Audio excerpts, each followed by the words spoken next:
Mantul. Mahfud MD serukan milenial untuk memilih yang optimis, yang tegas adili koruptor. Meskipun tidak mau menunjukkan dukungannya kepada salah satu pasangan calon presiden ataupun wakil presiden, lah saya meyakini kok bahwa hati Mahfud MD itu ya ada di Jokowi Ma'ruf Amin. Itu kan keyakinan saya saja. Ya tidak masalah toh untuk tidak percaya toh. Tidak seperti di Pilpres 2014 ketika Mahfud MD itu menyeberang ke Prabowo. Lah kali ini Mahfud memilih merahasiakan dukungannya, tetapi kenyataannya bahwa sebelumnya ia bersedia menjadi cawapres. Ya tidak bisa menutup peluang bahwa beliau memang ya pro Jokowi. Saya kan masih ingat pernyataan Mahfud di Indonesia Lions Club tak lama setelah penentuan pasangan calon Pilpres. Lah tidak sedikit pun dia menyinggung Jokowi atas ketidakterpilihannya. Ia hanya bilang bahwa ini adalah dinamika dan realitas politik yang terjadi. Tidak bisa dipaksakan. Sebaliknya harus didukung demi kesatuan dan keselamatan bangsa.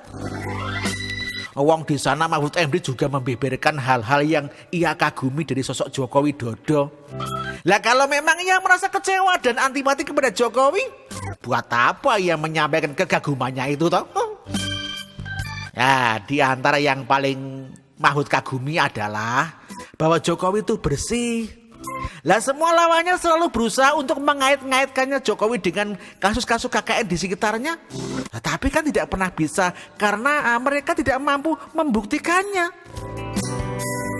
Sebagai seorang yang kita tahu sebagai tokoh anti korupsi, ya tentu saja ya Mahfud mengagumi Jokowi atas hal tersebut.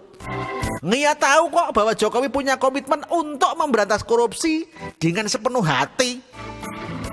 Tetapi ya tentu saja perubahan yang besar tentang keadilan dan budaya koruptif bukanlah hal yang gampang dilakukan.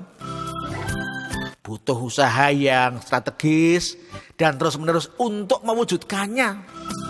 Jokowi sudah menunjukkan sikap tersebut. Wah, KPK kan sempat akan kalah oleh DPR pada tahun-tahun belakangan. Wah, bahkan mereka tuh sudah sepakat untuk membuat angket untuk menyerang KPK. Seandainya Jokowi diam saja, apalagi lembek menghadapi DPR, saya yakin kok KPK sudah tidak punya gigi lagi untuk saat ini. Ya, tidak ubahnya pada masa SBY.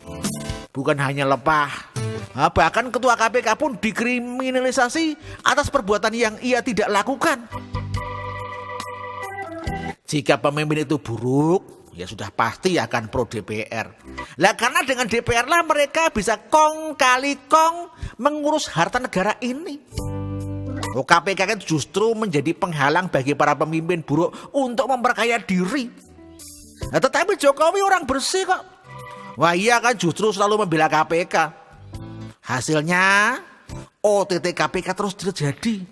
Bahkan seorang sakti semacam Setio Novanto pun bisa terjaring. Ketika marah ajakan golput, Mahfud itu mengambil posisi untuk menyerukan masyarakat supaya memilih. Ia pun mengkritik alasan para pelaku golput sebagai sikap yang pesimis. Misalnya melalui akun Twitternya. Lah ia memberikan respon terhadap fenomena golput ini. Ada yang bilang percuma kita ikut pemilu karena korupsi masih merajalela. Itu pandangan yang pesimis.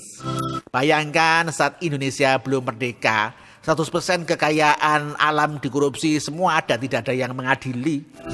Nah sekarang ini kan memang banyak yang korupsi. Tapi meski belum sempurna kita mengadilinya. Demikian kata Pak Mahfud.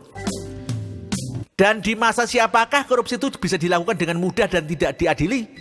Ya sudah tentu bukan di masa Jokowi. Di masa Jokowi, Roma Hurmuzi yang berada di kubu petahana dan katanya dekat dengan Jokowi pun bisa kena. Korupsi tegak berdiri tanpa pandang bulu di masa Jokowi. Dan akan terus begitu hingga periode berikutnya. Wah, sementara Prabowo boro-boro mengharapkan ia bisa memberantas korupsi. Lawong harta kekayaannya berupa lahan ratusan ribu hektar pun tidak ia laporkan ke KPU ketika ia mendaftarkan sebagai presiden. Lah ia sendiri tidak jujur. Lalu ketika ia bilang dikorupsi sedikit tidak apa-apa. Bagaimana mungkin orang semacam ini bisa dipercaya? Ya, Mahfud pun menambahkan pesannya kepada milenial yang pesimis tersebut. Dalam tulisannya mengatakan, hiduplah dengan optimis, hai adik-adik milenial. Meski di sini masih banyak orang miskin dan korupsi, tapi Indonesia ini adalah milikmu. Kamu bertanggung jawab untuk memperbaikinya. Gunakanlah hak konstitusional, yakni memilih pada pemilu 17 April 2019. Ayo bersiap, jangan sia-siakan hak konstitusionalmu.